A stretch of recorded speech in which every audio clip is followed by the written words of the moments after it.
Assalamualaikum warahmatullahi wabarakatuh. Selamat pagi semuanya. Apa kabar hari ini? Semoga baik-baik saja ya. Tetap patuhi protokol kesehatan dan tetap semangat. Sebelum kita mulai pelajaran pada pagi hari ini, ayo adik-adik semua absen dulu ya. Linknya sudah kakak kirim di grup WhatsApp. Sebelum mulai pelajaran, mari kita berdoa terlebih dahulu. Berdoa, mulai.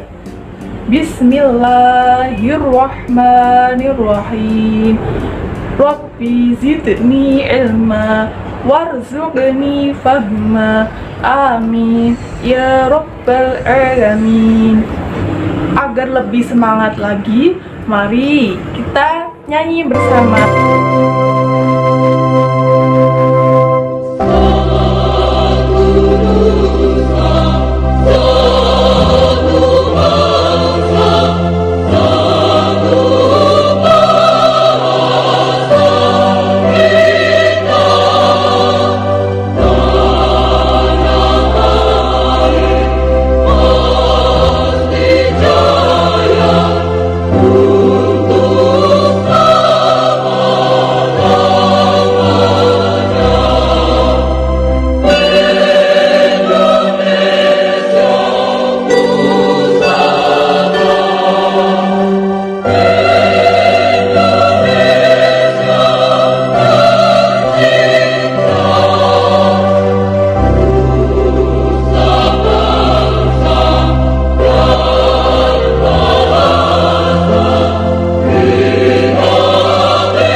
Apakah kalian tahu bangunan apakah ini?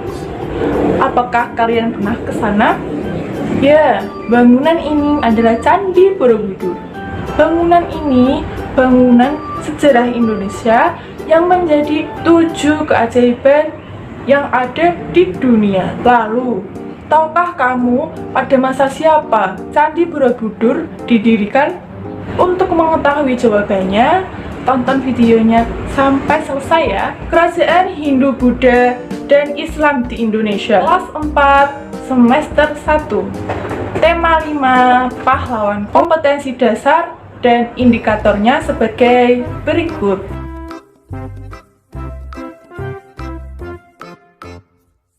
Kita akan mempelajari kerajaan Hindu, Buddha, dan Islam di Indonesia. Mulai dari lokasi, pendiri, deretan raja, peninggalan sejarah, dan juga keruntuhannya. Indonesia sebagai negara yang letaknya sangat strategis, yaitu di antara 2 benua dan 2 samudera, yang merupakan daerah persimpangan lalu lintas perdagangan di dunia. Hal inilah yang menjadi penyebab budaya India dan budaya Cina masuk ke negara Indonesia melalui teori Brahmana, Ksatria, Waisya, Sudra, arus balik, dan gabungan. Kerajaan yang pertama yaitu Kerajaan Kutai. Kerajaan Kutai terletak di Muara Kaman, Kalimantan Timur. Didirikan oleh Kudungga pada abad keempat dengan masa keemasan pada masa Mula Warman.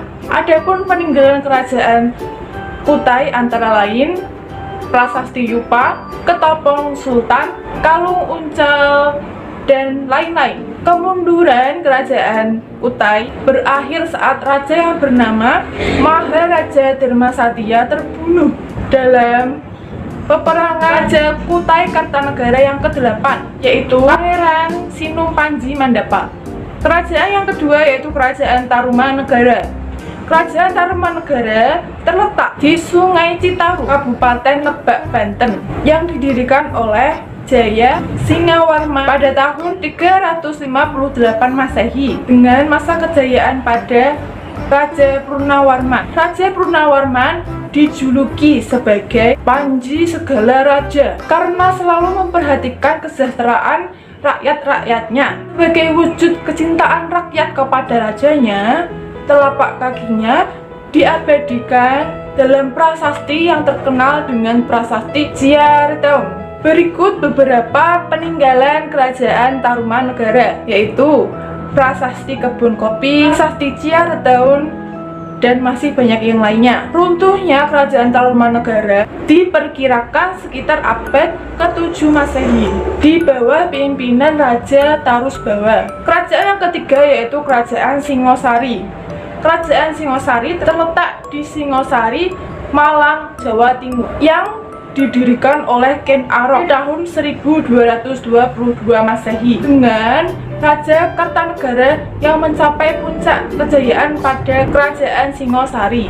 Berikut beberapa peninggalan Kerajaan Singosari, yaitu ada Candi Jago, Arca Dwaropala, dan lain-lain.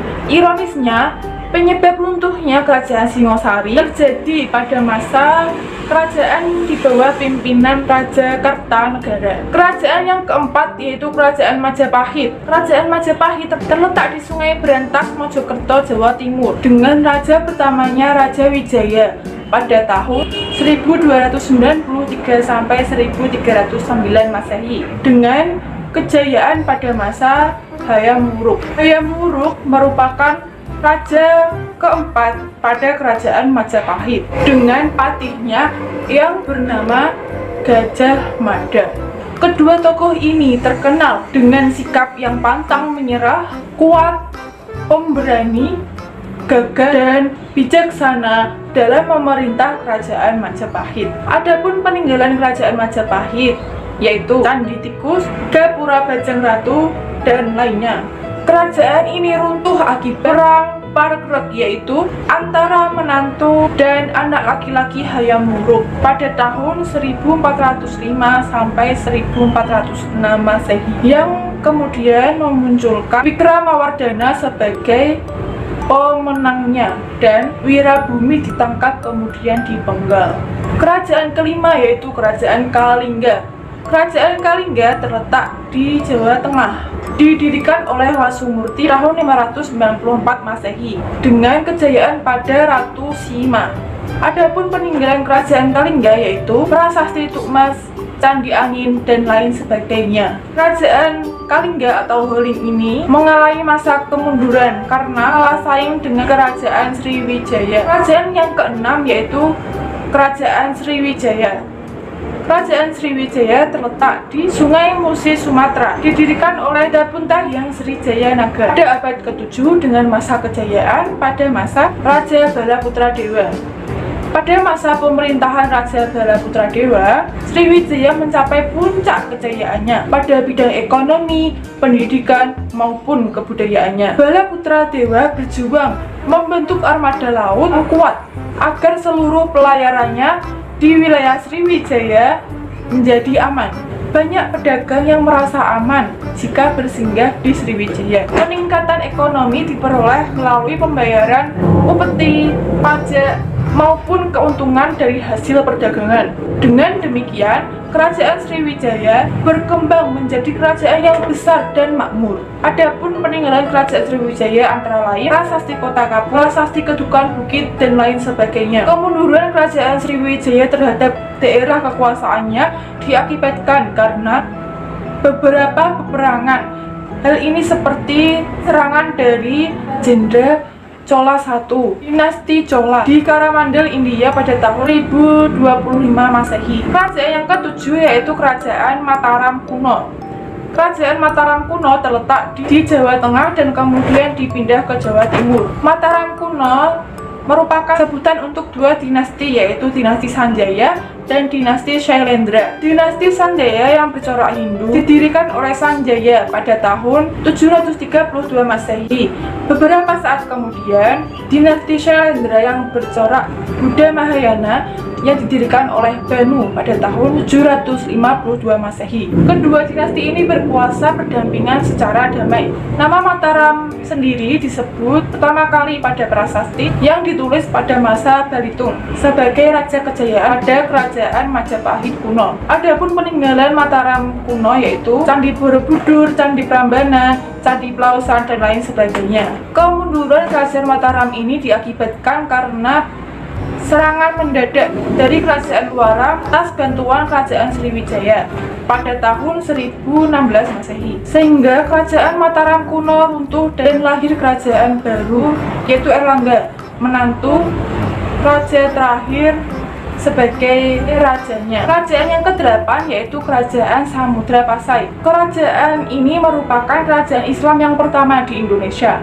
yang terletak di pesisir pantai utara Sumatera, Kota Lok Sumawe, Provinsi Aceh, yang didirikan oleh Marasilu yang bergelar sebagai Sultan Malik As-Saleh pada tahun 1267 Masehi dengan kejayaan pada masa Sultan Malik Az-Zahir. Adapun peninggalan kerajaan Samudra Pasai antara lain makam Sultan Malik As-Saleh dan lain-lain. Pada abad ke-15, kerajaan Samudra Pasai kehilangan kekuasaan perdagangan atas Selat Malaka, kemudian dikacaukan oleh Portugis pada tahun 1511 sampai 1520 Masehi. Akhirnya kerajaan ini dihisap oleh Kesultanan Aceh yang timbul pada tahun 1520-an.